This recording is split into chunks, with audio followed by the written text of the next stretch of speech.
Hello students, class 9, this is a video 5 of the chapter Nazism, the rise of Hitler. तो the Nazi cult of motherhood की अगर हम बात करें, children's इन Nazi Germany में जो बच्चे थे, नाजी जर्मनी में रिपीटेडली बताया जाता था कि women's were radically different from, जो वोमेंस हैं रेडिकली मैन से अलग हैं। The fight for equal rights, वो एक समान अधिकारों के लिए लड़ती हैं। And women's that has become a part of democratic struggle, जो महिलाएं थी एक डेमोक्रेटिक स्ट्रगल का पार्ट थी। एवरीवेयर वाज रॉन्ग, हर कहीं ये गलत था। उनका ये मानना था कि वो एक समाज को बर्बाद करती हैं। वाइल बॉयज वेर थॉट, जबकि लड़कों को ये बताया जाता था टू बी एग्रेसिव होना, मैस्कुलिन होना and steel heart girls. Aggressive जो थे, एग्रेसिव होना, masculine, steel heart girls were told, और ये जो स्टील हार्ट गर्ल्स थे उनको बताया जाता था they had to become a good mother, उनको एक अच्छी माँ बनना है। रियल प्योर ब्लडेड आर्यंस जो थे, चिल्ड्रंस आर्यों के जो बच्चे थे, girls had to maintain the purity of race, और जो ये नस्लवाद था इसकी प्योरिटी को उन्हें मेंटेन करना है।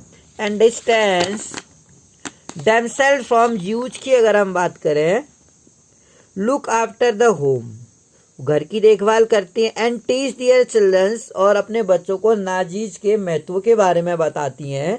दे had to be a bearer of Aryans culture, वो एक पथ प्रदर्शक हो सकती हैं, बियरर हो सकती हैं आर्यंस के कल्चर के लिए और रेस के लिए। इन 1933 हिटलर ने ये कहा, in my state the mother is the most important citizen. उसने कितनी अच्छी बात कही। 1933 में हिटलर जर्मन का तानाशाह बना था, डिक्टेटर बना था 33 में ही। उसने ये कहा कि मेरे राज्य में जो माँ है सबसे ज़्यादा इम्पॉर्टेंट नागरिक मानी जाती है। इन द नाजी जर्मनी में, नाजी के जर्मनी में ऑल मदर, जो सभी माएँ थी उनको इक्वली ट्रीट किया जाता था, समान व्यवहार किया जाता था माओं पर। वुमेन हु बोर रेशियली, जो रेशियली बोर करती थी अनडिजायरेबल चिल्ड्रंस, और जो अनडिजायरेबल चिल्ड्रंस थे यानी कि जरूरत से ज़्यादा बच्चे, उनको पनिश किया जाता था। एंड दोज, और वो जो produce racially desirable childrens produce करती थी उनको अवार्ड दिया जाता था। They were given favour treatment in hospital, उनको हॉस्पिटल में फेवर ट्रीटमेंट मिलता था। Were also entitled to concession in shop, और दुकानों में उन्हें सामान खरीदने में भी कंसेशन मिलता था। एंड अदर थिएटर टिकट्स, और अदर जगह पर जैसे अगर टिकट लेना हो थिएटर में, एंड रेलवे में किराया लेना हो, रेलवे का किराया हो, वहाँ उन्हें छूट कंसेशन मिलता था इन जगहों पर। चाहे वो रेल से सफ़र कर रहे हो या थिएटर में मूवी देखने जा रहे हो या बाजार से कोई सामान खरीद रहे हो, हर जगह पर उन्हें छूट दी जाती थी। टू इनकरेज वुमेन को इनकरेज करने के लिए, टू प्रोड्यूस मैनी चिल्ड्रन, जिससे कि वो ज़्यादा से ज़्यादा बच्चे प्रोड्यूस करें। ऑनर क्रॉसेस दिया जाता था, awarded. A bronze cross was given for 4 children, एक कांसे का क्रॉस दिया जाता था 4 बच्चों, अगर किसी के 4 बच्चे होते थे। एंड सिल्वर दिया जाता था 6 बच्चों के लिए, और गोल्ड दिया जाता था 8 बच्चों के लिए, 8 से ज़्यादा बच्चे जिसके होते थे। ऑल आर्यंस वुमेन्स जो थी वो deprived from the prescribe code of conduct, तो जो इतने आर्यंस थे हु डिप्राइव्ड फ्रॉम द, जो प्रिस्क्राइब्ड कोड जो था ऑफ द कंडक्ट, वह पब्लिकली कंडेम किया गया इन सभी को, आर्यंस महिलाओं को। एंड सेवरली उनको पनिश भी किया जाता था, सजा दी जाती थी, उनके बच्चों को भी सजा दी जाती थी। Those who maintain contact with Jews, वो लोग, वो आर्यंस हम कह सकते हैं, या वो जर्मन्स जो क्या करते थे, वो मेंटेन कांटेक्ट विद ज्यूज के साथ कांटेक्ट करते थे, या पोल्स के साथ या रशियन लोगों के साथ। वेयर प्रेसिडेंट दो the town with savoured head and blacken face, अगर कोई भी जर्मन व्यक्ति जो था, वहाँ का जो प्योर जो जर्मन था, अगर उसको ज्यूज के साथ या पोल्स लोगों के साथ, रशियन के साथ अगर कांटेक्ट करते हुए देखा जाता था, दो the town with savoured headed, उसका जो सर था वो मुड़वा दिया जाता था, मुंह काला कर दिया जाता था। And the play card singing, और उसके गले में प्ले कार्ड्स लटका दिए जाते थे अनाउंसिंग कि उसमें I have slayed the honour of nation. Many received, और कई सारे लोगों को जेल भी डाल दिया, उनको फांसी जेल में सजा हुई। एंड लॉस सिविक ऑनर, और जो सिविक ऑनर होता था वो सब खो देती थी। As well as their husband and family for this criminal offence माना जाता था उसके पति के लिए भी और उसके परिवार वालों के लिए भी। यदि कोई जर्मन में रहते हुए किसी पोलैंड के आदमी से या किसी ज्यूस से या किसी रशियन से कांटेक्ट रखता था तो उसका मुंह काला कर दिया जाता था और उसके सर के बाल मुड़वा दिए जाते थे और उसको गधे में बैठा के घुमाया जाता था और कभी कभी जेल में भी डाल दिया जाता था। द आर्ट ऑफ प्रोपेगेंडा की अगर हम बात करें, जो नाजी था रिजाइम्स यूज लैंग्वेज, वो क्या करते थे, लैंग्वेज यूज करते थे। Media with care and often to great effect. The terms they coin to describe their various practices जो थी are not only deceptive, they are chilling.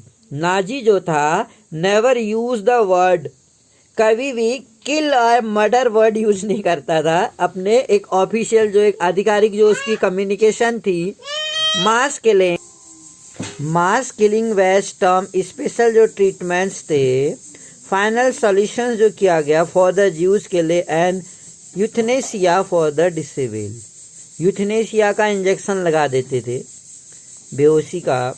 Disable जो था selections and disinfection. Evacuation mean deporting people to gas chamber, जहाँ gas chamber में उन्हें deport किया जाता था। Do you know what the gas chamber were called, क्या आपको पता है कि ये गैस चैम्बर जो होता था उसे क्या बोलते थे? They were level disinfection area जो थे and looked like the bathroom, bathroom की तरह नजर आते थे वो। Equipped with the fake shower head, जहाँ पर एक फेक शावर हेड था, सर के ऊपर जो शावर हेड लगाया जाता था लेकिन वो फेक था, दरअसल वहां से गैस आती होगी पॉइजनस।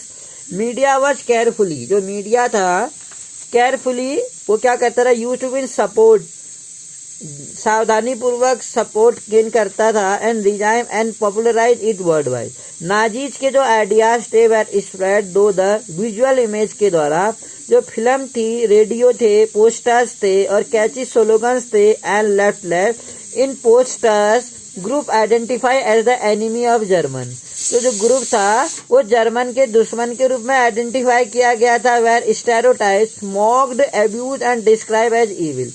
सोशलिस्ट जो लोग थे और जो लिबरल थे were represent as weak and degenerate, they were attack as a malicious foreign agent. Propaganda film जो थी वेर मेड टू क्रिएट हेटेड फॉर जू, प्रोपोगेंडा फिल्म बनाई गई जिससे कि जूज में नफरत करते हुए दिखाया गया। मोस्ट इनफेमस फिल्म जो थी इटर्नल ज्यूज, ऑर्थोडॉक्स ज्यूज वर स्टेरियोटाइप्स टाइप के थे, जो ऑर्थोडॉक्स रूढ़िवादी जो ज्यूज थे, they were Son with following, अगर हम बात करें बियर्ड्स, वियरिंग कप्टेंस, जिसमें उनकी दाढ़ी थी, following beards. And were as in reality में difficult to distinguish German Jews by the outward appearance, जो जर्मन ज्यूज थे उनमें और आउटवर्ड लोगों में अपीयरेंस करना काफ़ी मुश्किल था। Because they were highly assimilated community थी, एकदम से जिनमें ज़्यादा अंतर नहीं था, assimilated community. And they refer to as a vermin, rats and pest. Their movement जो थे were compared to those of rodent, Nazism जो था worked on the mind of people and trapped their emotions, उनके emotion को trap करना है। turn their hatred and anger at those marks undesirable, जो माने जाते थे, जो उनकी नफरत थी, उनका जो गुस्सा था। नाजीज ने इक्वल एफर्ट्स किए उनके लिए to appeal all the different sections of the population, जो पॉपुलेशन थी उसमें जो अलग अलग सेक्शन थे उनके लिए। They sought to win their support by suggesting that the Nazis alone could solve all their problem, कि नाजी खुद ही क्या करेगा, उनकी सभी समस्याओं को सॉल्व कर देगा।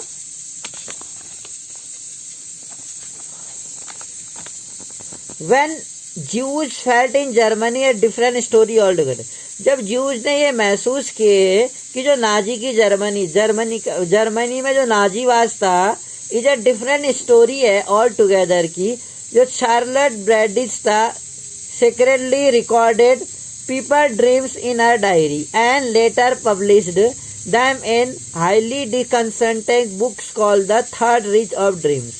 She described how Jews themselves began believing in the Nazi stereotypes about them. उसने ये डिस्क्राइब किया कि जो किस तरह से जो ज्यूज हैं themselves begin believing in the Nazi, वो नाजी में क्या करते हैं, बिलीव करते हैं and stereotypes about them.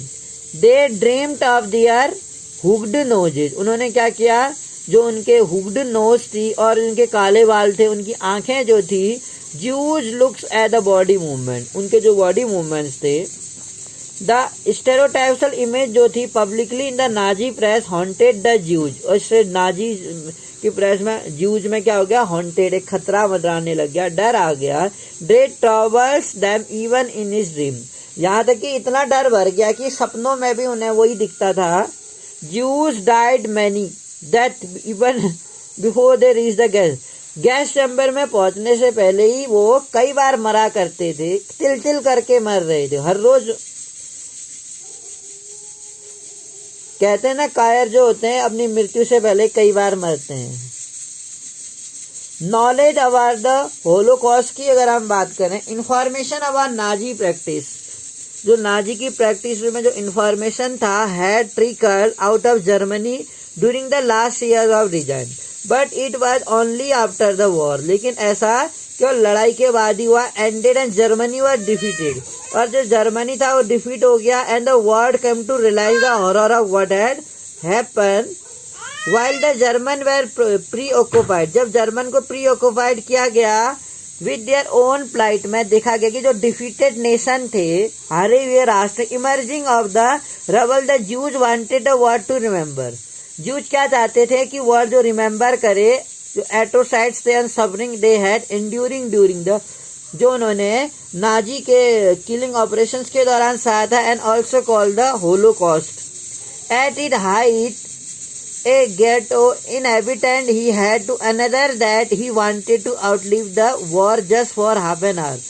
जो presumably he mean that he wanted to be able to tell the world, वो क्या चाहते थे, he wanted to able to tell the world, संसार को बताना चाहते थे about what had happened in Nazi Germany, कि नाजी की जर्मनी में आखिर ज्यूज के लिए क्या हुआ था. This indomitable spirit to bear witness and to preserve the documents can be seen, और उनके जो डॉक्यूमेंट्स थे देखे जाते थे, can be seen in many ghettos and camp में. Inhabitant who wrote diaries, kept notebook रखते थे, and created archives. On the other hand when the war seem lost, the Nazi जो लीडरशिप थी distributed petrol to his functionary and to destroy all incriminating evidence available in the offices. अगर हम बात करें इस तरह से, तो ये जो हिस्ट्री है एंड द मेमोरी है ऑफ द होलोकॉस्ट की live in on the memoirs, fiction, documentary जो थी, and poetry, memorial and the museum in many parts of the world today. They are a tribute to those, ये उनके लिए एक श्रद्धांजलि है. Who resisted it, an embarrassing reminder, those who collaborate, and a warning to those who watch in silence, और उनके लिए एक वार्निंग है, चेतावनी है, जो इसको साइलेंसली वॉच करते हैं, ऑब्जर्व करते हैं. तो हम देख सकते हैं कि जो नाजीवाद जो था, हिटलर की पार्टी, उसमें अदर जो ज्यूज थे उनसे नफरत करना सिखाया जाता था. उनको जर्मन बच्चों के साथ नहीं पढ़ने दिया जाता था, ना खेलने दिया जाता था. इवन जो जर्मन में जो ज्यूज टीचर थे उनको स्कूल से निकाला जाता था. किस तरीके से उन्हें जो महिलाएं थी, उनको जो जर्मन की वुमेंस थी, उनको कितने अधिकार दे गए थे, जबकि अदर जो वुमेंस थी ज्यूज, वो उनसे कांटेक्ट भी नहीं रख सकते थे. अदर पुलिस लोगों से उनसे कांटेक्ट रखने पर किस तरीके से जेल में डाल दिया जाता था और उनको बहुत ज़्यादा टॉर्चर किया जाता था. इसी तरह से हम कह सकते हैं कि जो आइंस्टीन था, आइंस्टीन भी जर्मन का ही था, वो भी ज्यूज था. तो जब ज्यूज पर इतने अत्याचार होने लगे तो वहाँ डर से जर्मनी से भाग के आइंस्टीन अमेरिका चला गया था. तो I think you hope you little bit able to understand the chapter, and and thank you for listening me.